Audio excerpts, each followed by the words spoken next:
We did it. Oops. Those are your emails you have to answer. Yeah, that's it. That was it. You got it. You got Hey. a show of my screen. Hey, thanks for jumping on, man. Yeah, man. What's going on? Why's your face all red? Because I'm working out. I was telling these guys, I'm trying to hold off the COVID-19 pounds, that is. 19 extra pounds. Yeah. What a great idea. Me and my wife are on this workout plan, so we're trying to do it couple style. Yeah. She's way more into it than me, but of course. How are you holding up? I'm doing great. Yeah, we started building a she shed garden fireplace thing, and so there'll be no pounds sneaking up on me. Are you doing the work yourself? Yeah, we did everything. We bought a shed. We bought a she shed, so it came as a unit. You know, they brought this little mule tractor thing in and set it up. But we built the pad, the retaining wall, the planter boxes, the couple retaining walls, because we built this whole thing on a slope out behind our house. But it's pretty cool. It's going to be super fun. Wow. And is it just like a little retreat sanctuary kind of place or what? Yeah. It's Gary's office, a little prayer chapel that overlooks our house and our backyard area. So it's predominantly her space. Yeah, it's definitely it's the her space. Well, I've been really excited to have you on here for a minute. I feel like, what you've been able to impart in your gift to the body, even in just relationships and marriages with kids, it's interesting how all of that stuff is coming into play in this exact moment. Isn't it amazing? I was on a call with some people from London, and they were talking about how connectedness is so vital right now. Yeah. All these CEOs are scrambling to find ways to protect their connectedness with their teams. Yeah, I've been kind of meditating on the fact that isn't it wild or ironic that social distancing would be the thing that would actually maybe bring us closer together? Tell me I can't have something. Tell me. Yeah, exactly. Totally.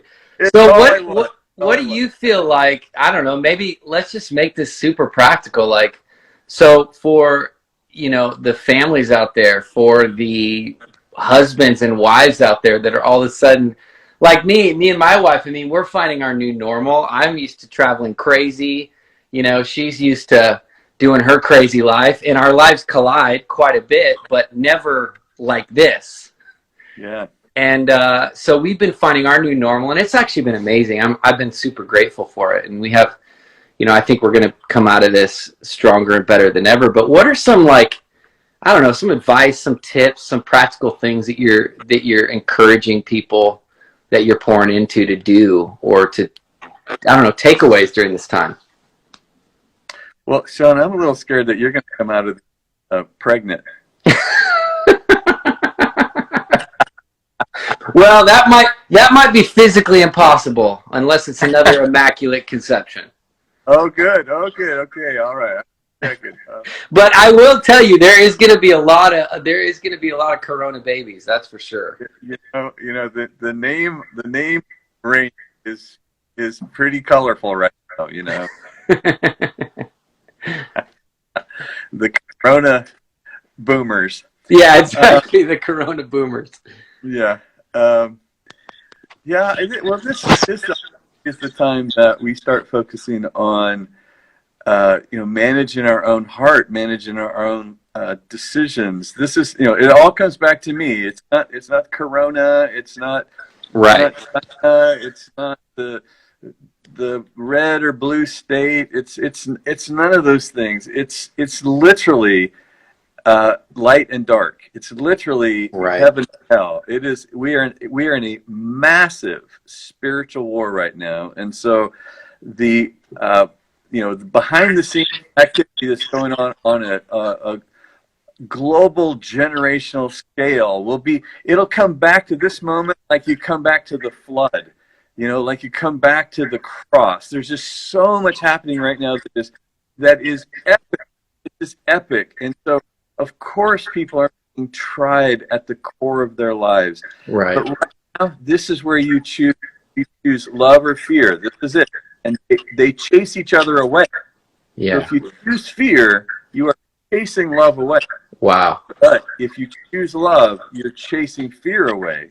And you choose with your decisions. You choose with your focus. You choose with your strategy. Yeah. You choose and you live in what it is that you're going to build with your freedom, your decisions today. So I'm stoked about the having my kids around and having these relationships all day, every day, because the level of distraction we've been living at, the way that we've able to disperse our concentrated love it has thinned it out so poorly that people are anxious about everything all the time. Right. That's a habit. And we now have the ability to focus our love by not being distracted. It's like, what are you going to do? Right. Well, I'm going to build my marriage. I'm going to build my connection to the Lord. I'm going to build the strength with my children. I'm going to become a better husband. I'm going to become a better father. I'm going to become a better neighbor. I mean, this is the time that people get to learn name, and who they are. And it's like, hey, do you need any toilet paper? Hey, is the laughter in my house too loud? Should we, whatever? Should we turn our light? I think that it's a golden opportunity to live our message I think Bill used to say that, he probably got it from somebody else who got it from somebody else, but they said that, the light that shines the farthest shines the brightest at home. Yeah. And so here we are. This is what we're doing, is we're building our fire. We're building our light at home. And then we can talk about exporting and changing the world. But it's a brilliant time right now to be a believer and to be somebody whose goal is to be famous for love. I love that. I mean, I feel like, we've been talking about the last couple of days about how, this theme of, the church has left the building. And how if there was any doubt in people's minds that could we lean on our production? Could we lean on our amazing, worship team encounters? Can we lean on the slickness of our services? Can we lean, what can we lean on? And now all of that's been removed. And, I was seeing something today. It could be for a while longer. And I feel like that's a question that we're answering right now. And I know for me, I think what I've been wrestling with is because I'm so joyful and optimistic, I always see the silver lining in everything. And I've done a pretty good job at times of kind of resisting the fear and running into crazy situations. But with this, I feel like a different sobriety. I feel like it is like God's able to expose all of the cracks. It's a beautiful thing. I don't know. Can you just speak to that? How this is the season where it's kind of like all of our cracks and deficiencies are kind of exposed, whether it be in our marriage or with our kids or in patterns in our life. It's like now we can slow down and we can kind of see what we're made of. How do we repair those as people? Well, I think that it's like any time that we go from level to level, each time we are promoted, each time we graduate, each time we are, moving from one phase of life to the next, it's kind of like a video game. That first level, you keep going through it. You can't believe you died right there. I can't believe I didn't see that. I can't believe that's going on. And finally, you get to the big bad guy at the end, and you have to fight him like 40 times. And yeah. Yes, I am the master of level 1. I'm the master of level 1. Okay, so you go to level 2. And you open the door, and bam, you get killed. You're like, yeah, totally. Got killed opening the door. And so life is so much like that, where you learn lessons on level 1. You sure did, and they're going to help you on the next levels if you remember what you learned and you use those tools at the right time. And it's all about skill development. It's all about awareness. It's all about momentum and hope. You got to have hope that you can get there, or else you're just gonna shut down and say, I can't do this. I'm just gonna say I'm gonna be the master of level 1 for my whole life. I'm just gonna go play level 1 again. You're like, well, yeah, that's too bad, because there's 200 levels on this game. Totally. Yeah. How do you feel? What are some tips that you would give, like, parents or people in their homes, of how to steward an environment that isn't succumb to fear, right? That promotes love in the midst of this, but yet also it's like we're having these conversations with my 9-year-old, where it's like she's realizing there's bad people in the world. She's realizing all of this stuff. Man, my 2 boys that are younger, they just think it's a big slumber party right now. They think it's weird. They can't see their friends, but they're not really dialed in. Yeah. But my daughter is starting to feel a little bit of the things other people are feeling that are older. How do you navigate as a parent letting your kids in on this? To what degree, and how do you set an atmosphere of peace, of hope, of strength? Well, I think it was Surpresa with Heidi's priest years ago, back when we first got to Bethel. So that would have been, in the early 2000s. And he stayed at our house for a few nights one time, and we were up late talking. And I said, this is back when they went from 700 churches to they were in the marching into the 6, 7, 8,000s, and said 8,000 churches, dude. I mean, wow, how many problems are there in 8,000 churches? And he said, problems? Oh, we don't look at problems. What you look at gets bigger. We look at God. And I thought, I don't know if I'm a Christian. He wow. In a moment, I shifted how I approach everything. Is it's like, okay, this is the time we look at what God is doing. Yeah. And I think that looking at what God is doing it starts with gratitude. Right. I just start saying thank you, and all these things just come to my mind. I'm so grateful. I'm so grateful for what you are doing, because I think that's how we bump the love up, is remember how powerful, how present, how he's in charge. Right. He's not in control. I know we love to say he's in control. He's definitely in charge. If he was in control, we could blame everything on him. He's not in control. He's not in control of me. He's not in control of you. He's not in control of the devil or anybody that follows the devil. He's in control of him, but he's in charge of everything. Everything is going to answer to him. Wow. So we just focus on that, knowing that because he's in charge, he shapes opportunities that we can step into for the future. And so I got to stay focused on, he is with me, he is for me, He's talking to me. Yeah. He's listening to me, and he's at work. And so I open my eyes to where he's working on by being grateful, by being so thankful for what I can see. And the better I get at that, the more I can see that he's doing, and the more, not only optimistic, but influential I become, because I start to show people, hey, look at what he's doing. And I would do that with the kids. I would say, what's God doing? Yeah. Where is he at work?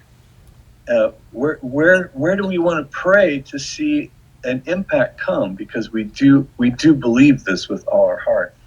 And I think that, because if we start focusing on how big the devil, the evil, the problem is, it's just going to get bigger and bigger and bigger, and that's scary. Yeah. No, I actually absolutely, we're trying our best as parents to bring that sense of gratitude. I've been talking every morning, my kids, we have a time of adoration where we get out the color, the crayons, and we get out the paints, and we have them draw a picture of something they're grateful for and thankful for. And it could be something as simple as the cookies that we had last night. But it starts positioning their perspective away from, not being able to see their friends and not being able to go on the field trips and all the stuff that they had planned. What's funny is that I was doing it for them, and then a couple of weeks into it, I realized I'm doing this for me. Like, their perspective is being changed, and I'm watching them walk in gratitude. And I had, probably like you and like everyone else out there, a lot of big plans this year. 2020, man. 2020 is the year. We're going to crush it, Vision. Yeah, 2020 vision. I mean, everybody, like, perspective, vision. And what's funny is that we're actually getting those prophetic words, just not the way we wanted them to. Yeah. Like, we're getting perspective. We're getting vision. Clarity. Yeah, we're getting clarity, that's for sure. Last question I have for you. Where do you see this, where do you see the church going through this? Like, what do you see, even just broad strokes perspective? Well, I feel like massive revival, meaning that people, not excited people, or not even, like, probably no revival we've seen outside of maybe the Great Awakening, where people are faced with the reality of evil. That feels like my, I think that's a driving force. I think what's going to happen is evil is going to be exposed on a level that we thought we were too civilized for. Wow. We think we are so beyond there being a devil. We think we're so beyond there being such depravity and deception. We think we're so smart. We think we're smart. We're so smart we don't need a God. That's how smart we are. We have talked ourselves out of there being a God. We are teaching our children in our schools that there is no God because we are so smart. And I think what's about to happen is all of that's going to come crashing down. And we are going to be faced at the demonic deception and strategy to destroy the human race that nobody knew they were not only participating in, they were cheering with all their heart. Wow. And that is going to come crashing down, and people are going to realize there is light, there is darkness, there is evil, and there is good. There is a devil, and there is Jesus. Wow. That's intense. No, I mean, the interesting thing about that is I feel like that theological framework exists in so many other parts of the world. Like, as I travel and get around in across the Middle East and in persecuted places, they're baptized into the gospel with that mindset. I feel like it's us, though, over here. It's the Western church that hasn't come fully to grips that we are in a world with that much intense demonic evil. So, yeah, Well, maybe last thing before you pray, to end it on a lighter note, what do we do in the face of that? As those layers are being peeled over and we're actually being able to see that for the first time? Yeah. Well, I think we've been talking about it. We just have to stay focused on how big God is, and that we're here to be famous for love and practice. I think our communities are suffering. Our local businesses are being challenged. I paid $100 for this cup of coffee this morning at our local cafe, and I bought the last cookie that they had, which is I can't even eat it. So I'm just it's time to be as generous as you know how to be. It's time to be as trusting in the Lord that you know how to be. It's time to be as loving to your family, to your neighbor. Be hopeful. And build a habit of all those things, because there's never been a time where it's been more important, more in our face, that we would call up your friends and have a Zoom dinner. Just have dinner, set it up, and your family has dinner. I mean, we did that with the Hassans. Last week we called them up, just put the phone up, and we're showing everybody. Everybody's talking to each other. It was that's awesome. That's awesome.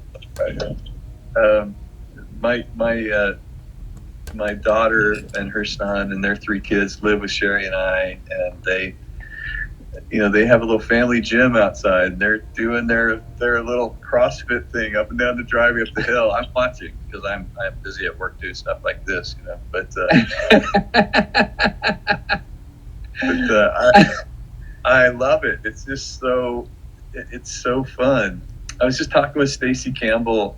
She did a little online today, and it was, she said that when the renewal broke out, they have 5 kids. They would haul them around with their everywhere they go, and she thought, we're messing our kids up. We're just destroying their lives, and they're all in their 30s now, and they say, Mom, because we were together all the time, we were each other's best friends. We still are. And I think, if you think like that, instead of, oh my gosh, I can't wait for this to be over. I can't wait for everybody to go back to this. I can't wait for all that. And you actually look at, what we're building right now is an opportunity to work through what we have to build relationships that are going to last a lifetime. We're going to be grateful for this opportunity. That's beautiful, man. I love that. Thank you so much, Danny. Would you mind just praying quick? Absolutely. Yeah. Father, thank you that you have strategically presented to us such an opportunity to be famous for love, that we get to be people that are aware of what to do. We have an option of a supernatural, unconditional love resource just by staying focused on you. Lord, I do pray right now that you just draw close to every voice that hears my but that you begin to just bring to mind all the things that you are doing. There's so much to be grateful for. That, Lord, that we would just easily find ourselves just saying, thank you, Jesus. Thank you, thank you, thank you, thank you. And again, Lord, that we would be influencers of all our relationships, because we bring hope that you, in fact, are in charge, that you have eternity in mind, and you are for us. Thank you, Father, for being such a great Father, and we are so blessed to be part of this family. In Jesus' name, amen. Thank you, Danny. That's beautiful, man. You're welcome, hey, buddy. Can't wait to see your she shed. Yeah, well, thanks, man. Hey, can I say one thing? Yeah. We point to, look at this that's going on. This is what Ben and Britt are doing. I don't know if you can see that. Yeah. But this link is in the bio on Danny Loving Purpose. But it's just a free simulcast, and what they're doing is they're doing a conference kind of thing, a free conference for the parents and the kids at the same time with 2 different simulcasts. Dave Hill is this brilliant children's pastor, and he and Brittany are teaming up to do a simulcast, our first one ever. So see the opportunities, they're just laying around. That's awesome. So the link is in your bio? It's in my bio. Awesome. Everyone register for that. What a gift. Thanks for doing that. Yeah, it's totally free. We'll register too. We'll be excited. It'd be great. I mean, we have so much going on here, so I don't know. We'll try to fit it in. All right, man. Love you so much. Thank you. I love you too, buddy. All right. Bye-bye.